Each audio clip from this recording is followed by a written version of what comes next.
And that is a wrap on the 2024 NFL Draft. I'm Kevin Bowen. Eddie Garrison is with me. It's always one of my favorite podcasts of the year, Eddie, because I love just diving deep into each of these guys and just an educational process for me over the weekend. And hopefully you guys will feel that from a listening standpoint here on this Monday morning. So again, that's where we will have the focus today. Obviously, last Friday, Eddie, we dove deep into Latu with the 15th overall pick.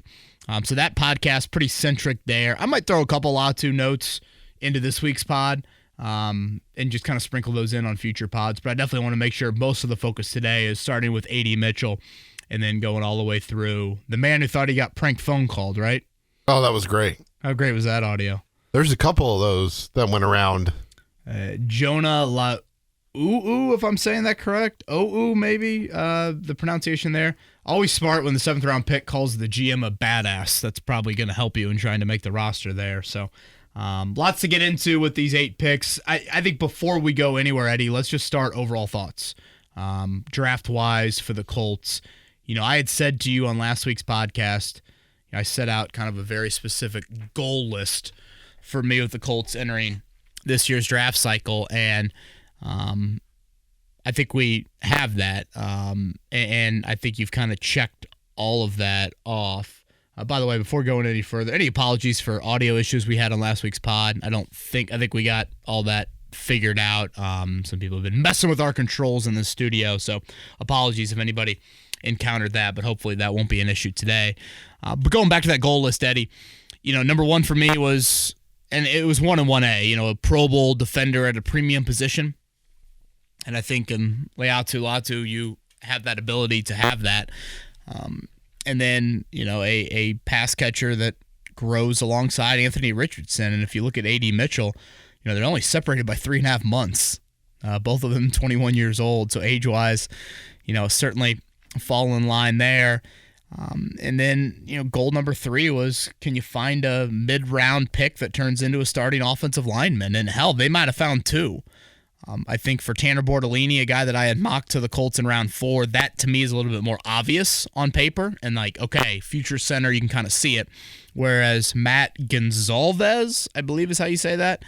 Gonzalez, it's a little bit more up in the air on exactly where he's going to fit into that. So, that I think you have attempted to try and find. And then depth at linebacker. I do think Jalen Carlisle is a very intriguing position switch guy for modern-day NFL, modern-day defense in this league. I also had mentioned depth at running back. They did not spend any of their 9 picks there. But outside of that, man, you look at this goal list and it's like everything to me was at least attempted. It's on paper. You got to develop, and there's a whole lot that goes into turning this into action. But I think from the pre-draft goal list that I kind of set out for the Colts, a lot of it was checked off. I thought you saw a little bit of variety, not a ton, but you saw a little bit of variety from Chris Ballard in kind of shifting away from the pure relative athletic score with some of these picks. Again, not all of them, but some of them. And then I would say the other main takeaway is just the lack of a defensive back pick. You didn't have any until your 7th selection of the draft. We'll get into Jalen Simpson and Mike Abraham as we get into each of these selections. But, I think one thing that I often hear is kind of a misconception is that Chris Ballard pre-draft presser, a lot of people are like, oh, it's smokescreen central. And, Ballard's not showing you the draft board. But also, I think you have to realize that, there's a lot of times Ballard is pretty truthful in those settings. Mm-hmm. And I think you heard that on a variety of levels. With that's why we try to recap that presser. And I think it's good to ask him, non-draft board related questions because I do think you get some answers there. And again, he sounds much more optimistic about his young defensive backs. And, it's probably an element that I don't know if I agree with him on necessarily the rationale. I probably don't. But I've said several times throughout the offseason, Eddie, I'm more of a veteran additions in that room than I am draft edition. If you think the number 1 corner in this draft class can be like a bona fide stud, then go ahead and pull the trigger there. That was my thought at 15 with Terrion Arnold. But if you don't, then probably just getting another guy in that room just to get another guy. I mean, theoretically, he's still going to have the same growing pains as the guys from last year's draft class. So that's where I look at the, again, raising of the floor of that room. And to me, that's where it comes veteran. And by all accounts, there's still some veteran names out there that you could find in that position room. So we'll see how that obviously evolves here coming out of the next couple of weeks. Anything big takeaway related from you before we get into each prospect, starting with A.D. Mitchell? I just thought it was fascinating, like you mentioned, that Chris Ballard finally went away from the Raz a little bit and went with on-field production and what the tape told him versus what all the combine testing metrics and all that other stuff says. So I wonder if it is a little bit of Chris changing his ways and trying to find players that have been able to prove that they can play on the field based off of what they have versus trying to bank on the traits like they have in the past, and it hasn't necessarily always worked out for them. Yeah, and I like, again, I think I mentioned this a lot on the Friday podcast about Latu. I like a tweak. I like an adjustment. The stubbornness nature, I think it's good to evolve in that manner. And, I don't want to act like he did it in some drastic way throughout these 9 picks, but there are a couple of them that it doesn't scream that major relative athletic score.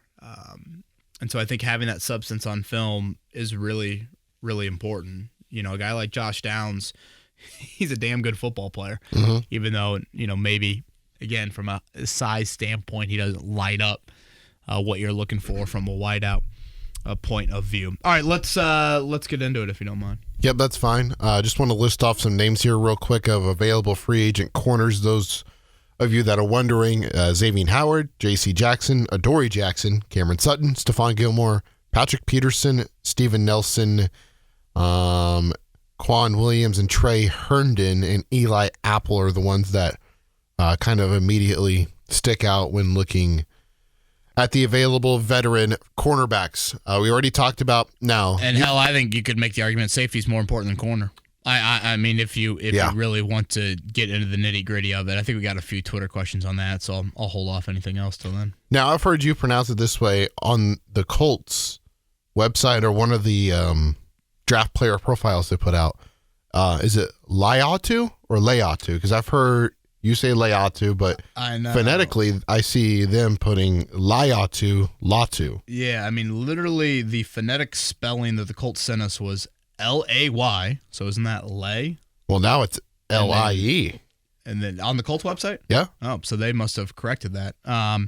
Yeah, and that's how I think Goodell pronounced it. It's funny, we asked him at the Friday press conference, he's like, can you pronounce your name for us? And he did, he did it, and obviously does it very quickly. And then he's like, but just call me what? He's like, call me Latu. I'm like, all right, that's easy enough. So we'll call him Latu. So yes, there's the phonetic spell, or there's the pronunciation of Mr. Latu there. And round number 2, 52nd overall, the 20th pick in the second round, the Indianapolis Colts selected wide receiver Adonai Mitchell out of Texas. Yeah, A.D. Mitchell, obviously what a lot of people have kind of gone with there. Boy, there's a mouth-watering element to watching him catch the football. He makes it look easy. He makes it look fluid. The tall frame, the speed. And I would think the thing that stands out to me, Eddie, more than anything with A.D. Mitchell is in the biggest stages of college football he delivered. And it's astonishing to look at the college resume of him and be like, wait a minute. This dude caught touchdowns in the semifinal and the final as a true freshman at Georgia. Right here, a mile from here, less than a mile, 500 yards from here. Lucas Oil Stadium. He catches the go-ahead touchdown in the fourth quarter of that game against Bama. The next year, he catches touchdowns in the semifinal and the final. And then last year at Texas in their semifinal game against Washington, he catches another touchdown. 5 playoff games, and he's caught touchdowns in those games. It's just, that is, do you wilt or do you rise to the occasion in those moments? And clearly he did that. So that certainly stands out to you. I don't love the lack of yards after catch at all. Had one of the lowest number, especially of the major draft picks at wideout. I think part of that can be pointed to kind of the route tree that he runs. It's predominantly a downfield route tree, so theoretically, unless you catch and break a tackle and just go, you're not catching some maybe the underneath stuff and have the ability to make some plays. But I would have liked to have seen that element, again, explored a little bit more. I do think this has got to be viewed as a wake-up call for Alec Pierce as an outside wideout. Ironically enough, Eddie, Mitchell and Pierce were drafted just one spot apart if you compare them to each of their drafts. But the big change on that comes from the fact that what you have is you have Mitchell in a very deeper wideout class. So theoretically, again, maybe you're getting a more high-end talent there. I've kind of labeled this a big Reggie Wayne pick because when you look at Mitchell and you look at 6'2" and 205, you look at 4.3 40-yard dash time, you look at 11 touchdowns in the Big 12 last year, led the conference, you look at the national semi and title game production, how did he last till 52? Why? Why does he not go earlier? Why did the Colts trade back from 46?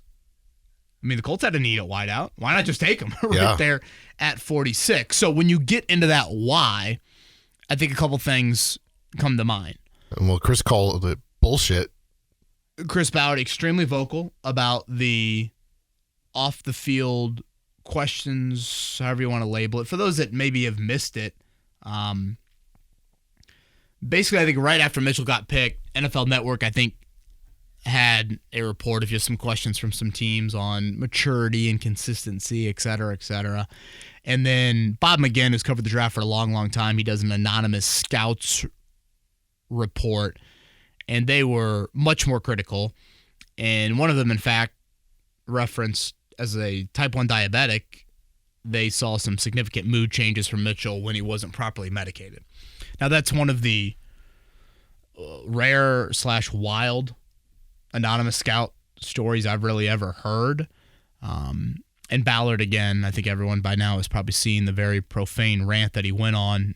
And as much defending Mitchell as I thought just defending anonymous scouting, well, not defending it, ripping the anonymous scouting angle to it. And he did a very similar thing with C.J. Stroud last year.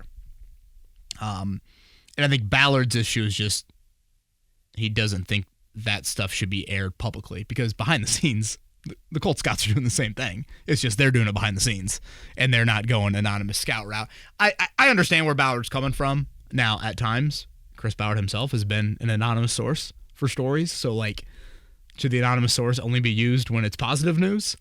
Should it not be used when it's, negative news? And I hear people out that say, well, it's the draft day, it's the day that these players should be celebrated. I'm like, yeah, I get that, but again, these guys fall, and I say that in quotes, for reasons. It's not like, people pick and choose. Well, oh, yeah, we don't like him because whatever, his jersey number doesn't look good, so he's going to fall. There are some questions about him. I think if you watch the A.D. Mitchell Zoom press conference, you'll come away with that being like, man, that is a very I can get why, he's kind of a polarizing figure to some. In that, whatever. And all of us probably fall into this boat at 20 years old. We probably all, lacked some maturity. I can assure you, I certainly did at that age. Doesn't mean that the red flags are criminal. I think when people hear red flags, they immediately think criminal reasons behind that. So I go back to the Reggie Wayne aspect of it of just there needs to be more consistency from Mitchell, period. When you look at his games at Texas, and I thought it'd be easy just to do a Xavier Worthy comp because those two obviously played in the same offense. I want to say Mitchell in his 35, there was maybe 32 games in college, only 3 of them were over 80 yards from a receiving standpoint. I think Worthy had 14 of his 39 games, if I have that correct. So again, part of that can come from it's kind of boom or bust with Mitchell of it's a downfield guy. But also, I just think furthering that consistency is needed there big time. And if you read whatever scouting reports on him, there's some questions about at times, finishing off routes and running a full route tree and, whatever, full 110% effort, play in and play out. That's a little bit of a question, but certainly there's a ton to work with. And, Shane Steichen was adamant on several occasions on Saturday following the draft of there's just an ease at which he can separate at the top of his routes. And I think that is a very in-depth but accurate way to describe what kind of literally separates wideouts and the potential to be NFL open versus college open. And if you can do that pretty easily at the college level, if you can nail that down even more at the NFL level when the coverage is inevitably a little tighter, then you can still create a pretty good window for your quarterback. So again, expect outside the numbers. I think expect some deep ball threat, but also I think what separates him and Pierce is maybe a little bit more of an ability to do some stuff underneath, even though Texas didn't really ask him to do a ton in that area.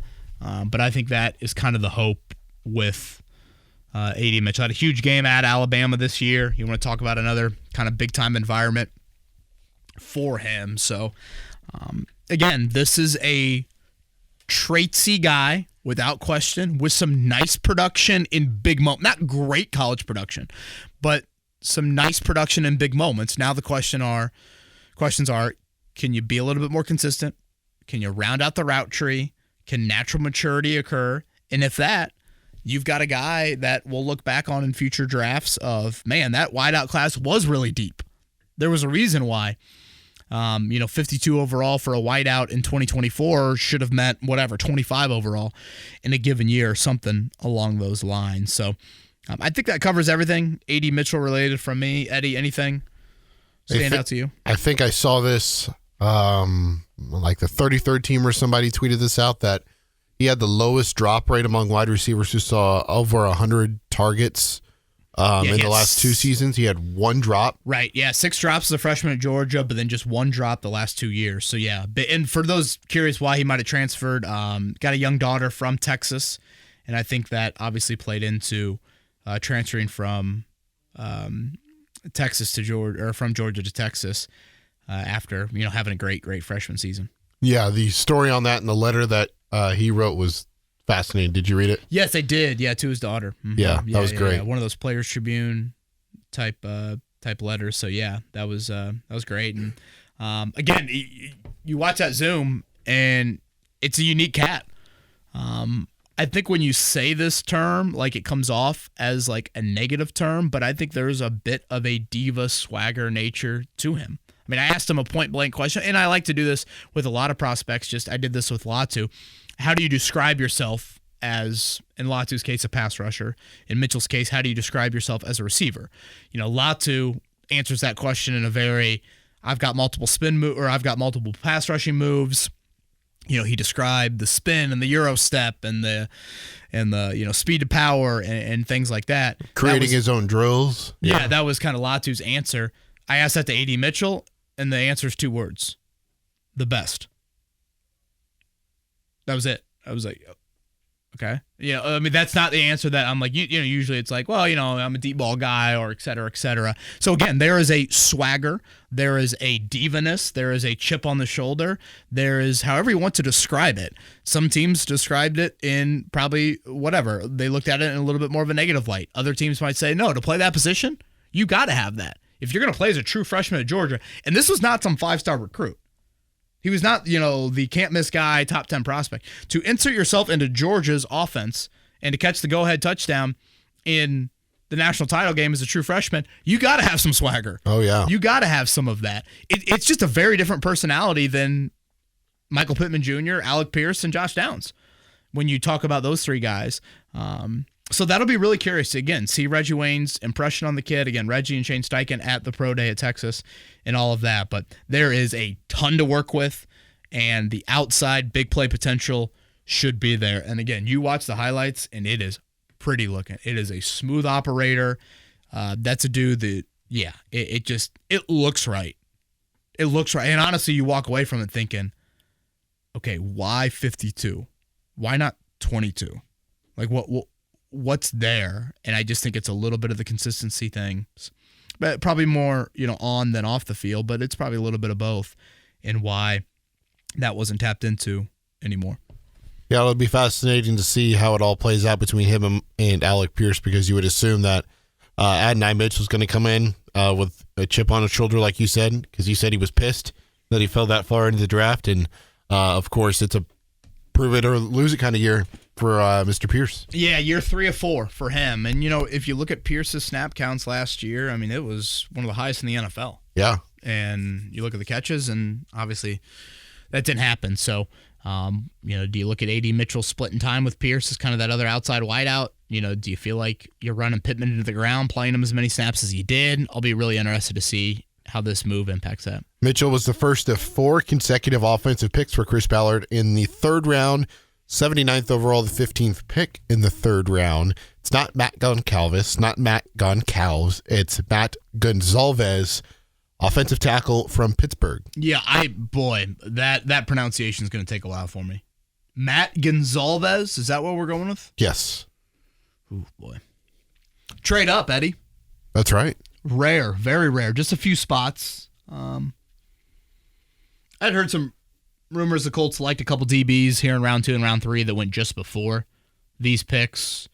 So I'll be interested to see. It's kind of the fun thing with the draft. You just never know how it could have unfolded for teams. But yes, Gonzalez, the interesting aspect to him is he only played 3 games his senior year. He was a all ACC third teamer the year prior, and then suffered a foot injury and again only played 3 games. The Colts clearly love him. Chad Henry, the area scout, talked about he's the blueprint. He's exactly what we look for in an offensive lineman. Ballard said, he was, on the board at the time. They thought, everything that they look for, from an O-line standpoint. He even mentioned kind of when you look at the entire draft, he checked so many boxes from an offensive line standpoint. I'd say, well, if you look, A.D. Mitchell might have had this for some people too. I think there was some A.D. Mitchell talk from some people, like maybe even late round 1, whereas it's kind of the flip for Gonzalez. Like I saw some midday 3 chatter for him. I think this was a little bit earlier than most thought. Now, let's go back to the Alec Pierce where he was drafted compared to A.D. Mitchell. What was this, 79 overall, is that right? Sounds about right. For Gonzalez? Yes. Bernard Ryman was drafted in a very similar spot. And when we did the pod the Monday after the draft, Ryman's year, it was like the thought there is he's your left tackle of the future. With Gonzalez, I don't know where I would pin him in terms of, this is your guy of the future per se. Like I don't necessarily have this great grasp on like, no, he's here, he's there. And it doesn't sound like the Colts have that either. They're very much like maybe tackle, maybe guard. The resume in college was all tackle. 13 starts at right tackle, 11 at left tackle. He did play some left guard, but start-wise, it was at, both those tackle spots.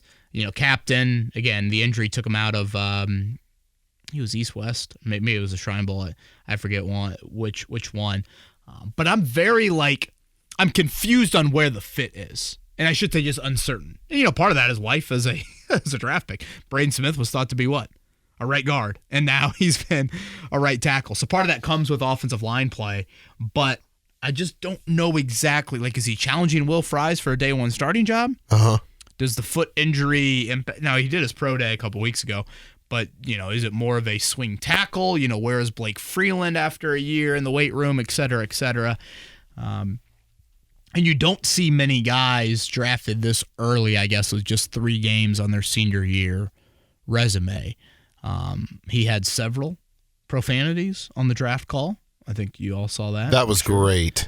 He sounds, very intense from that aspect to it. I enjoyed the conversation with him. It's hard to look at his testing numbers again because he had the foot injury. So you don't have a great depiction on exactly athletically where he's at. So, yeah, I think that pretty much checks everything on the Gonzalez front. Obviously, the Colts have a first-hand impression of him, courtesy of Charlie Partridge in their D-line room, who obviously was at Pittsburgh last year. So, yeah, where is his fit? I don't have a great understanding of that for you. So we'll see how that all plays out. But, again, to trade up for a guy, you clearly love him. You clearly love him. So, yeah. You mentioned Bernie. He was selected 77th overall. And I guess what I wanted to add to that, and thank you for bringing that back up, Eddie, is like, again, the thought here is this guy more of he is a deep draft pick, or excuse me, he's a draft pick in a deep offensive line draft class. Yeah. So, like with Ryman, if I'm not mistaken, like Ryman was one of the the handful of tackles that have been taken to that point. How many tackles do we see going round one this year on Thursday night? I mean, we saw like 7. I think it was 8, 9, maybe. 8? I mean, it was a huge number. So, is Gonzalez looked at as he might have been the 13th, 14th tackle taken, but again, in most years, he is more than that, or he's better than that, I should say. But, part of it's a credit to the Colts offensive line, and part of it is just you're unsure given his college resume. You don't know exactly where that fit is going to be at the next level. Lance Zierlein, he works for the NFL Network. He does a lot of the player profiles and such and does draft or NFL comparisons. Good buddy Chris Bowers. Oh, that is right, yeah. Mm-hmm. His comp for Matt Gonzalez was Jeff Schwartz. Ooh, little throwback there. Jeff, Geoff, right? That is correct. Like Jeff Jenkins. In the 4th round, with the 17th pick in the round, 117th overall. He's a guard or a center to be determined. Tanner Bortolini out of Wisconsin. Hey, we got one right in the mock. Tanner Bortolini, round 4. He's got a mullet. Do you need to say? And he's not afraid to show it off. Not afraid to show it off. Showed it off in the Zoom. There's a reason why I mocked this guy to the Colts. Super athletic. It's easier to put on strength than it is to put on athleticism. So, this one to me kind of jumped out. As a Colts draft pick, he's smart. Went to Wisconsin. Chris Ballard went to Wisconsin. He's got a mullet. It just checks, so many boxes. And, I've said this numerous times throughout the offseason. I thought this draft provided the opportunity to find a potential center of the future. And that's exactly what this pick screams to me. That's the goal. The hope there is you don't necessarily maybe need him year 1. I mean, hell, Gonzalez and Bortolini in a perfect world, Eddie, they probably don't play in 2024. If you have last year's offensive line health, Blake Freeland was obviously needed. Well, if Freeland's ahead of Gonzalez here in year 2, then, you might not need these guys. But again, Bortolini, he's got to take that torch from Ryan Kelly at some point. Kelly's a free agent. Kelly turns, 31 next week, maybe 32, something like that. Yeah.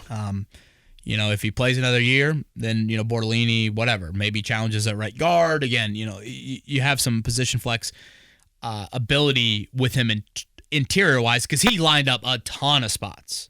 A ton. I think it was 13 at center. I want to say 8 starts at left guard, and then a couple, I want to say, on the right side at right guard and right tackle as well. But again, small town Wisconsin kid, mom's a basketball coach, comes from a family. Sports obviously means a lot. Had some Ivy League offers coming out. But yeah, crazy athlete tester at the combine. Like speed-wise numbers, combine is rarely seen. What, like a 4.99, right? Yeah, and even the other stuff, 40? When you're talking, broad jumps and short shuttles and 10-yard splits and all that. And I don't think I need to remind our audience too much too of like the center history with this franchise. Right. Peyton Manning speaks for itself, but I mean, can we name all the centers Andrew Luck had until Ryan Kelly in 2016? Oh boy. Samson Satele,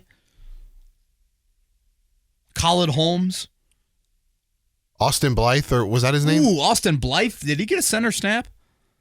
I think so. He had a nice career after he left here. Shout out Jonathan Harrison. Jonathan with a couple of H's, if I'm not mistaken. How about A.Q. Shipley? Oh, yeah. Legend. Can't forget about him. He went on to Arizona, right? Such a revolving door for Luck. So obviously the hope here is, You now stay. Now Ryan Kelly's had the revolving door of quarterbacks he's had to snap to since Andrew Luck. The goal is to shore that up on both ends. So Anthony Richardson, Tanner Bortolini, there you go. Senior Bowl guy as well. Fitting. Had to get one of those in there, didn't we? Had to. All right, and the final of the 4 consecutive offensive picks was another wide receiver, Anthony Gold, with the 142nd overall pick, the first of 3 picks in the 5th round. This was the 7th pick. He's from Oregon State.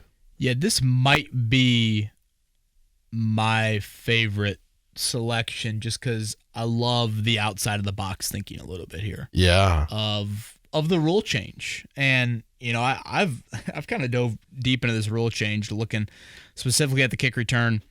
And the kick return is going to look a lot like a punt return now. When you think of, and we're going to nerd out here, but you think of a punt return skill set, it's probably more lateral than it is straight line speed. You've got guys right in your face pretty early once you feel that. Whereas a kick returner, you can get that head of steam for 10, 15 some yards, maybe even more than that.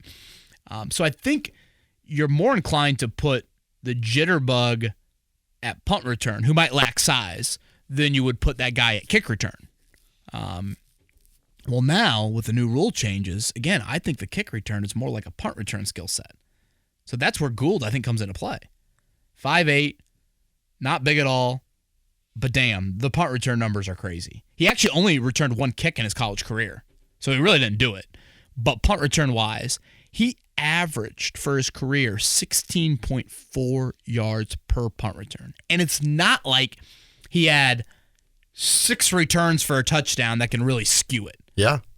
He had 2, which is a nice number, obviously, but that doesn't skew that stat as much as I think it would do some other areas. So this is just a nice attempt on day 3 of let's try to inject a little life into a new rule change with returns increasing.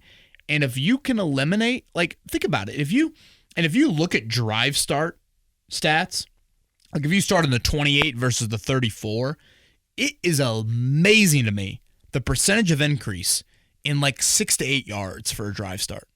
Yeah. And if you can eliminate a first down every couple of kick and punt return opportunities, man, can that do wonders for you. I never loved Josh Downs as a permanent guy back there. I never loved Dallas Flowers as a permanent guy back there. They have 2, valuable roles on offense and defense, in my opinion. So this is a guy that, he's a gadgety player for your offense. And I trust Shane Steichen to sit there one Saturday night and think, we haven't dialed up Anthony Gould in a while. Let's throw that into the old playbook here.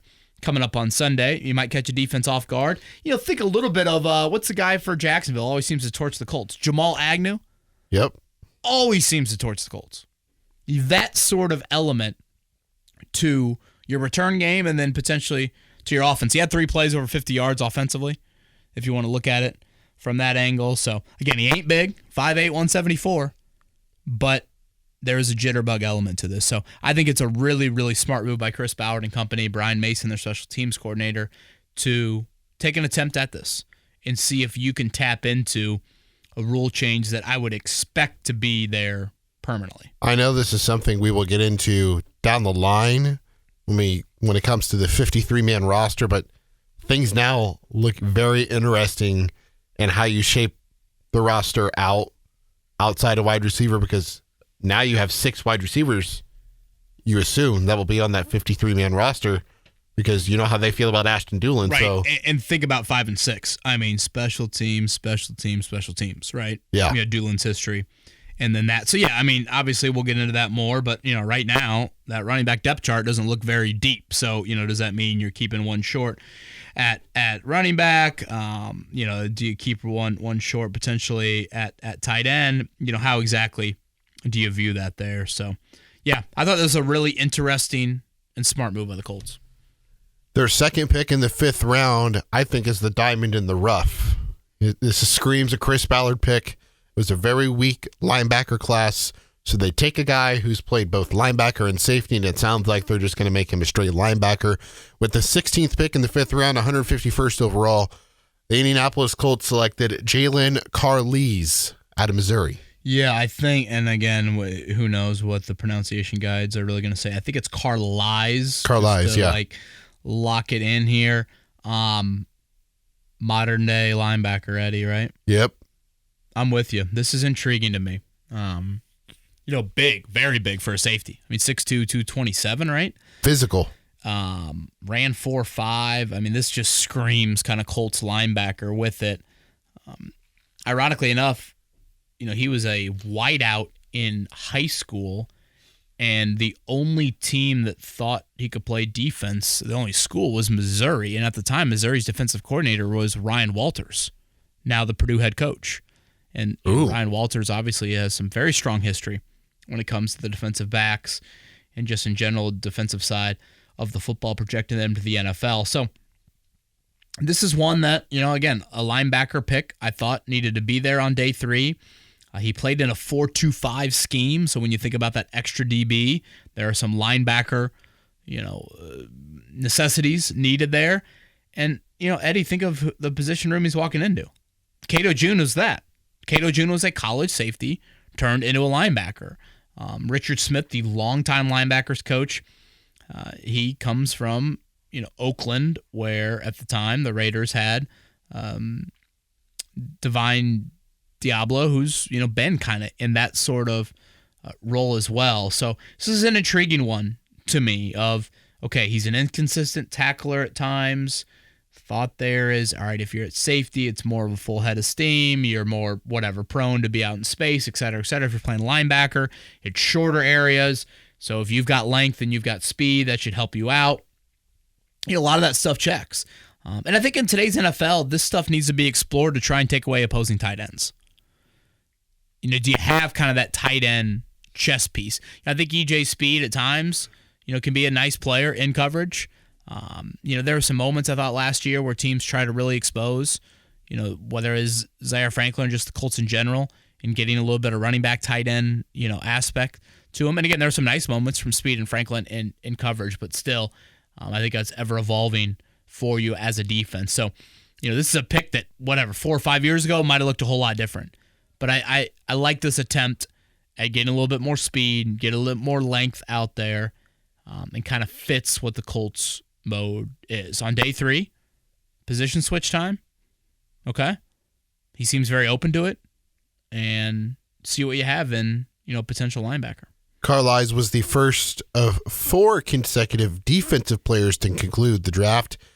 Their last pick in the 5th round was the 29th pick overall in the round, 164th overall in the draft. Cornerback, the first time they go secondary, was Jalen Simpson out of Auburn. Yeah, he's got a little SEC swagger to him. He does. I got a feel on that Zoom call. This is a guy that he's got the gift of gab a little bit here. It sounds like cornerback first for him, but I am curious about free safety. He mentioned free safety as something the Colts discussed with him back early in the draft process, but it sounds like the first crack will be at corner. Now, 5'11", 179, that screams corner, obviously. Pretty good ball production with 21 passes defensed in his 23 starts, 7 picks. This is one kind of like Gonzalez, Eddie, where I'm like, all right, what is going to be the exact fit there?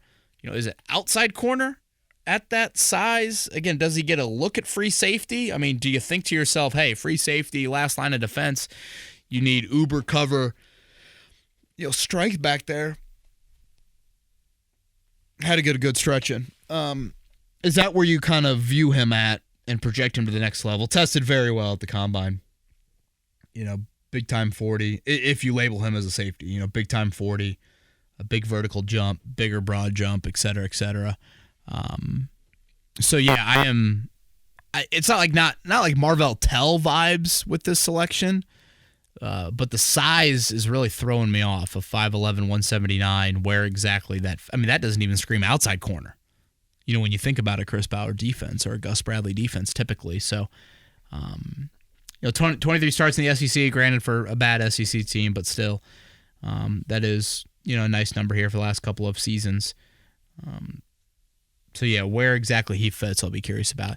It's just, it is, it's still a bit kind of crazier. You could have won a lot of money if you would have bet your buddies, hey, the Colts aren't going to take a DB until the 7th selection of the draft. I wouldn't have pegged it that far down, but I was one of the few that didn't think it would be an early pick. Right. And yes, you were, but I mean, again, 7. I mean, geez. Yeah, that's just kind of crazy. So the next guy, I think we kind of know where he's going to be positionally, but this DB, I'll be interested to see how his first year plays out. The next guy, where Jalen Simpson fits, had a Colts connection to the draft because he played with the brother of a former Colt. Do you recall which Colt that would be? Sadly, I do. You want to know why? Why is that? Max Bone was born on September 9th, Yep. 2022. Uh-huh. Notre Dame played Marshall. Yep. On September 10th, Uh-huh. 2022. The younger brother of Stephon Gilmore had a pick 6 in that game. That would be correct. And this man, Micah Abraham, also had an interception in that game. That's right. Can I cuss? I mean, it's podcast form. How the hell did we lose to frickin' Marshall? I mean, unbelievable. Max Bowen's first day on this earth, and we're losing to Marshall. We had audio problems there. I'm sorry. I didn't expect a Kevin Bowen yell today. Gosh. Did you break your wrist over there? Or you break your hand at all with that? Unbelievable. I couldn't believe it. As you can guess there, round 6, 201st overall, Micah Abraham, cornerback, Marshall. Well, obviously, my first thought was when I saw Marshall, I'm like, oh, man. And I thought to myself, their DBs just ate Notre Dame up on that Saturday afternoon. Did anyone ask you anything about him in the media room there at West 56th Street when the pick was made? Let's just say I kept my composure better than I just did right there. Okay, that's good. I've grown up. I've become a father of 2. Well, I guess I was a father of 2 at that very moment, but I needed a little maturity. I needed, which you could say the same thing about some of these draft prospects. This is the one that doesn't stand out from the RAS score. I mean, 5'9", 185. Again, that is not corner at all, but serious ball production. I mean, serious ball production. Set a school record, 55 passes broken up. Started 46 games, 12 picks. Father played in the NFL for a good while. Donnie Abraham. I don't even think Chris Ballard knew this, but Tim Jennings is his cousin. Which, ironically enough, you think Tim Jennings, former Colts corner, former Bear corner. He similar size, similar kind of stature there. Started at safety, moved to outside corner. He's played in the slot. So, I think I've said to you, Eddie, when I think of the corner need for the Colts, I almost look at it a little bit more slot insurance. If Kenny Moore goes down, it can be DEFCON. So, does Micah Abraham make the team? And to make the team, he's going to have to show some versatility at corner, obviously special teams. Once you get into what? He was round 6, right? Yes. Yeah, round 6. So, visited the Colts for a top 30. He's got pretty good speed to kind of offset that. But, yeah, Micah Abraham, major ball production, intriguing slot option for me. I like this. This kind of falls into a little bit more of the substance, more so than the testing guy. Can it be a sticky slot option for you? I'll be curious. And the final pick for the Indianapolis Colts in the 2024 NFL Draft was at a position I didn't think they would address at all. Defensive tackle Jonah Laulu from Oklahoma, 234th overall. Traits.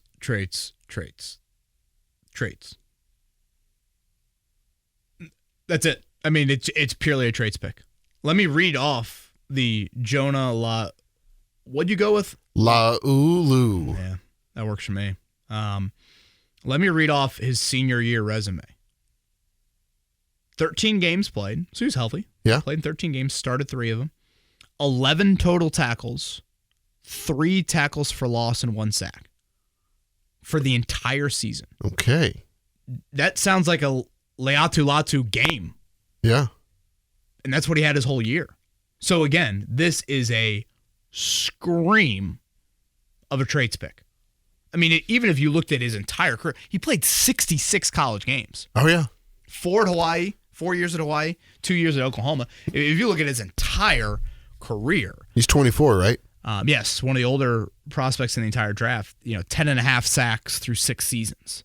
So, again, this is a pick that just screams traits over production. And, Ballard can't totally get away from himself, and I get it. When you get to pick 234, let's go to your position you believe in probably the most, and interior defensive line is one he loves to invest in. So here you go. But this is just, this has got to be practice squad, right? I would hope. This is Titus Leo, Jake Witt. And it's probably a disservice to even Leo, especially, maybe even Witt, that, you would compare his production. Now, he's playing at Oklahoma. Don't act like he was playing at freaking nowhere, but still. That stat line, of course, is not going to get you picked very, very high. So, yeah, incredible testing athlete, though, when you look at the length and you look at 6'5" and 300 and the ability to move like that. So, really genuine dude. Really enjoyed him telling a story. Hell, you all saw the call with, he thought Chris Ballard was pranking him. And, again, calling your GM a badass like he did is probably a good step in trying to make the football team. So, yeah, really interesting selection here. And much more of the normal kind of Chris Ballard feel to it. If you are interested in reading Kevin's work on all of these draft picks, go to 1075thefan.com, and then you can go to either Colts coverage or if you go, I think it's underneath the blog section, Kevin's Corner. Mm-hmm. You can see all of your written content. I think 10 total articles, I believe we have up there. Yep. And then you've got one up right now that we'll probably discuss at a later time, but if you have nothing else to add on the Colts selections, you ready to get into the Twitter questions that we have? Yeah, I do have that 10 takeaway story up on the site. I always do an annual winners and losers of the draft. I think I'll post that tomorrow morning. We can probably get into that on next week's pod. Sometime in May, we'll get to kind of projecting that early rookie playing time. I always kind of like to look at a depth chart, and we do that 1 to 10 ranking of, okay, how early do you think these guys can get on the field? Some of them I'm already very torn on, kind of thinking about that out loud. And then, rookie mini. I think we'll get Gonzalez. I think we're going to get him on the show here at some point, so we'll throw that up on the podcast. You guys are getting A.D. Mitchell, is that right? I believe so. When? That's to be determined. So we'll keep an eye out on that. But unless you got anything to add, Eddie, let's go to Twitter questions. Up first is Wake Spike. Hey, guys. What pick or player do you feel like the Colts almost had but just missed out on? For me, it was Kool-Aid McKinstry in the second round. What number did Kool-Aid go? I was monitoring Pacers' wild game 3 at that same time. And you think I would know that? I know, exactly. It's just a dumb thing to ask you. Because Colts went, They traded back from 46 to 52. I felt like Kool-Aid went around 40-ish. Kool-Aid McKinstry was selected 41st right after Cooper DeJean. Yeah, he had a little bit of DB run there. Where was the Sainstril kid, the Michigan kid? Where did he go? 50. And the Colts went 52? Yeah. Yeah, he was one that, I mentioned him. I mentioned the DB from USC in round 3. I think those are a couple that it's just a crazy nature to the draft of Kalen Bullock. Yeah, it's just a crazy nature of the draft of how wild it can be. Again, I said this to you on Friday. I think there was a lot of Shane Steichen, Brock Bowers' interest as well. It's just, how Bill Polian has told the story. Jim Irsay certainly told the story of they literally have the card in to draft Clay Matthews in 2009. Literally have it in. Mm-hmm. And the Packers have not traded up in how many years? They just never did it as a franchise. And boom, they come screaming up. And they get Matthews before you. It's wild to think of those stories. I know Jordan Spieth, ironically enough, has told the story in the Saints draft room back in 2017 of they were taking Patrick Mahomes. And then boom, here comes Kansas City up from 27 or wherever it was, and there you go. So, yeah, it is a wild nature to the draft. So, I think there was some DB interest, but not to the level of they felt like it was an absolute must to come away with. And hell, look at, you imagine how different round 1 could have been. Did Mike Chappell had Malik Neighbors, right? He said that was the name they were looking to trade up for him. You imagine trading from 15 to 5? Yeah, Chap had Neighbors, and then I think Nate Atkins with the Stars said it was Odunze or Harrison. Think about that. 15 to 5, what that would look like. That would mortgage pretty much, any significant value of the rest of your draft, really. It's just fascinating to me. It's people were griping about Ballard not being able to get something done. Is like, well, you can get something done. You just have to be willing to mortgage more. I'm like, think about it. I mean, like he said, it takes two to tango. Like, especially in round one. Like, imagine a team being that high up. And like, you suck anyway. You're that high up, and you're going to miss out on one of the top players. You got to feel like you got to get a player that can start for you right away in return at 15, let alone probably another valuable pick. Yeah, and again, especially in round one. I mean, we saw only one trade, before the Colts there early on. So, certainly. Country boy Edie. Is it Edie or Eddie? Well, it depends. Do you want to be biased, or do you want to say it's a West Lafayette person? That's the problem. I don't know. Or a Toronto person for Zach Edey. That could be correct.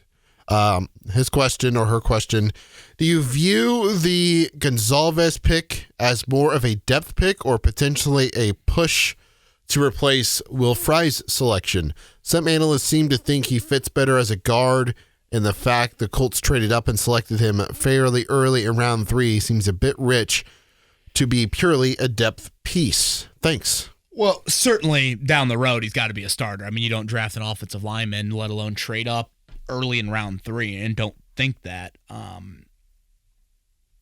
But again, they don't even know that sort of position. So is it the long-term right tackle? Again, Blake Freeland. I mean, Blake Freeland was only drafted 1 round later than this guy. What does second-year development look like for Freeland in the weight room?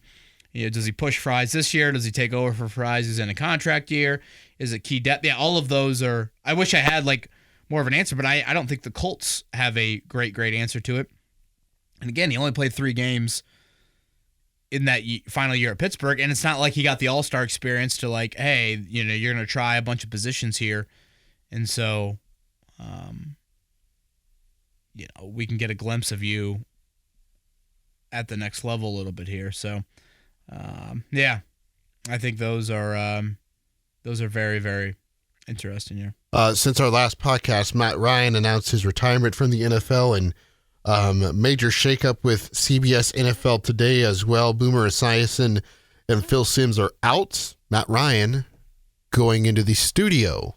I think the booth probably fits him a little better than the analyst role. Did we get many opportunities or experiences with him in the studio, though? I thought he did a playoff game maybe the year he was with the Colts. He went in there for one of those playoff Saturday or Sundays, but I could be wrong. There's just too many people on those damn shows. I mean, way too many. Too many mouths to feed. Well, he would know all about that, wouldn't he?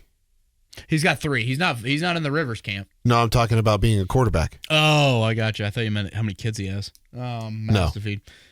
Shows you where my head's at. Yeah, sure. Yeah. Maybe not so much here. Certainly in those ATL days. Colts didn't support him, and he did not support the Colts. 3 questions left. Dakota is up first. Kevin, I did some quick research on the late round picks, and it seems like all the defensive guys have a knack for creating turnovers over the high-profile athletic traits. Do you think this was Chris Ballard emphasizing the mix of college production with athletic potential? Yeah, I do. Again, I don't want to act like this was, there was a point after the Latu pick, Eddie, where I probably even said to you on Friday, I'm like, wait, is this going to be the whole draft? and then it really wasn't. Now, again, Gonzalez, you look at his pro day numbers, they're not great RAS numbers, but you also can't say that without acknowledging he's come back from the foot injury. Bortolini, crazy athlete. A.D. Mitchell, crazy athlete. I guess a lot of it's probably where you label Carlisle. Hell, Carlisle is even a pretty damn good athlete for a linebacker too. Or safety, I guess, however you want to look at it. So, but still, there are some. I mean, Micah Abraham, I just mentioned. That is a lot more, tape substance than trait substance. So, it was to say that normal Ballard drafts, I'd probably put normal Ballard drafts at 10 on a 1 to 10 scale, like pure RAS, relative athletic score. I'd probably put this at 6.8, 7.2. We're going with the points here too. Wow. Oh, I mean, it's an Olympic year. Oh, I know. How do you not? I mean, we got some huge judging that'll be going on. That's right. From Paris. Flippin asks, drafting A.D. Mitchell, the beginning of the end for Alec Pierce. boy,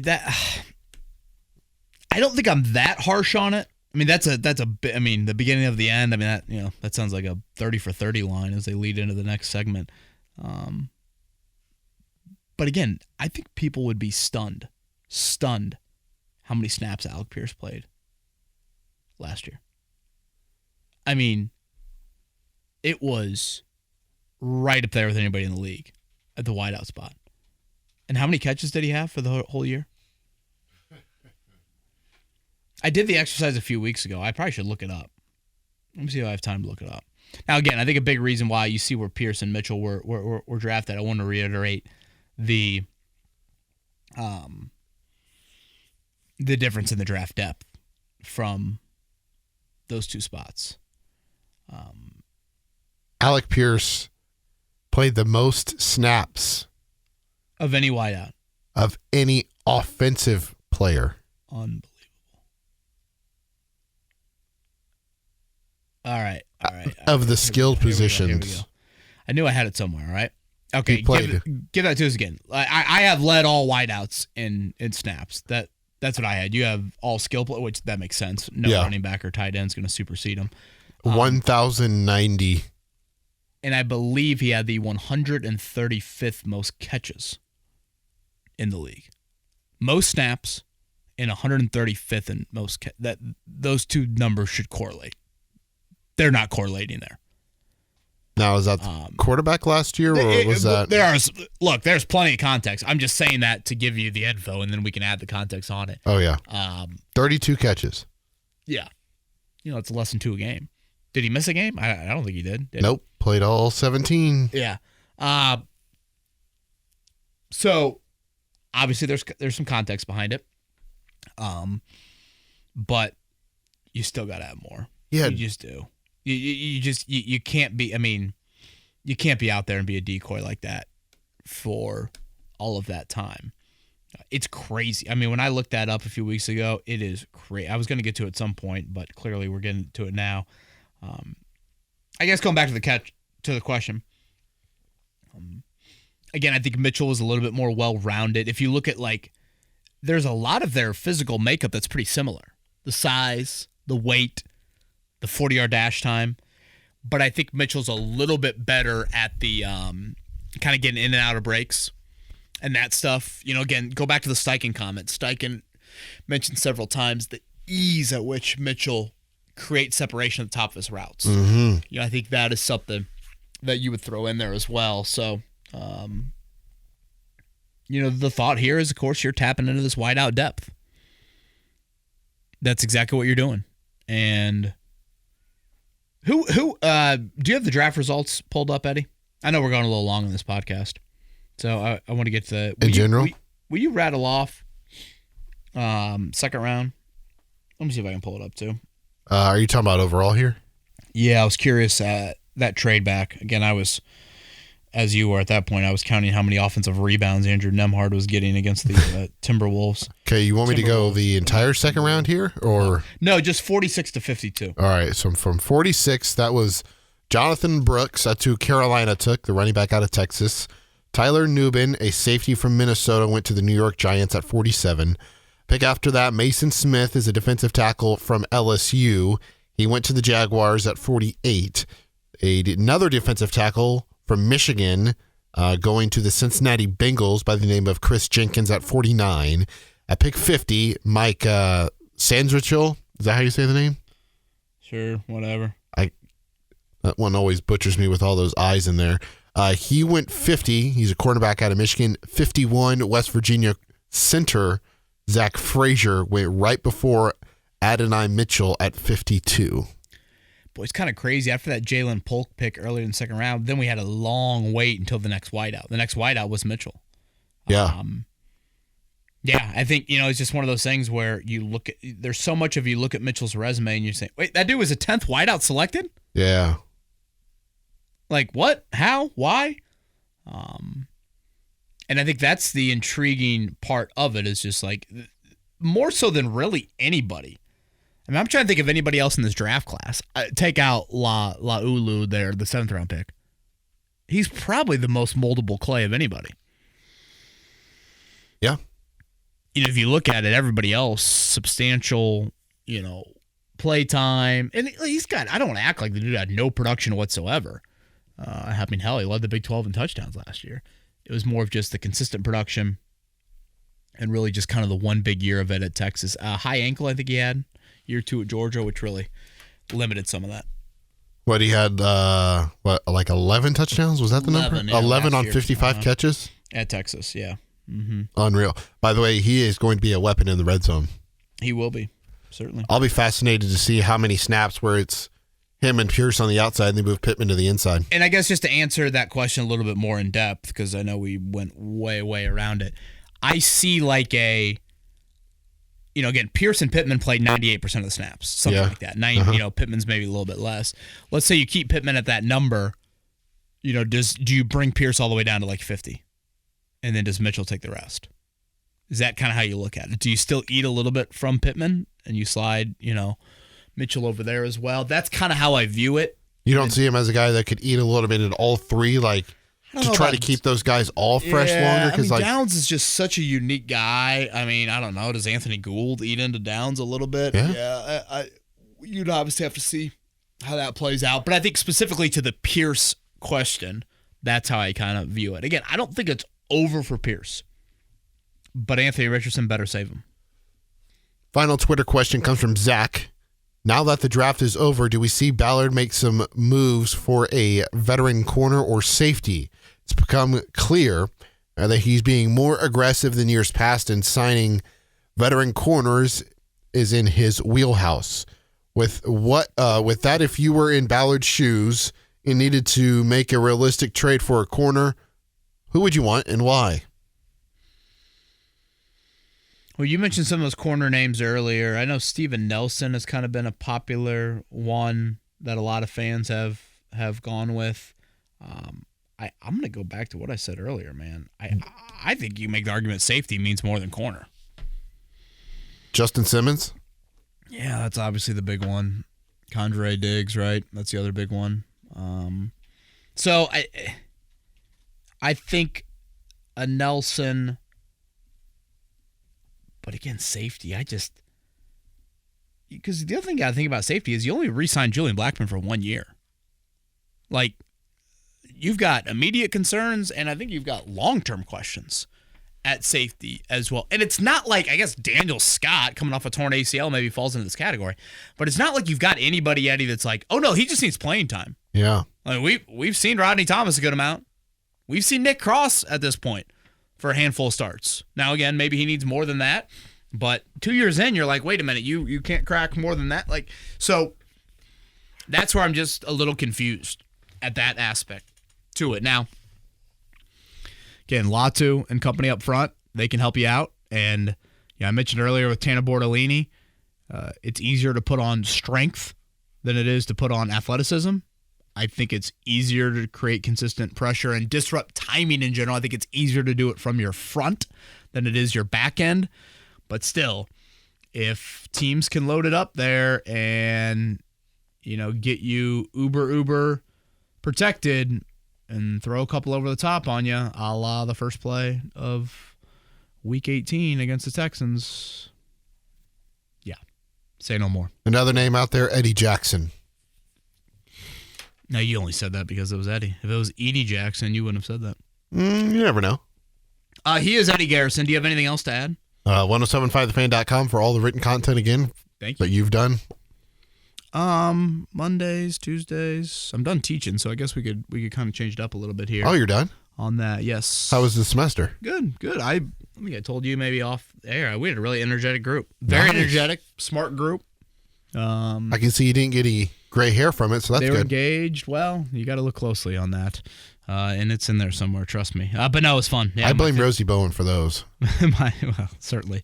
My fifth year down there for that, so had a blast doing that. All right, as Eddie said, 1075thefan.com, all of that written content. Everybody have a great week. Hope you enjoy the draft coverage. Talk to you next week.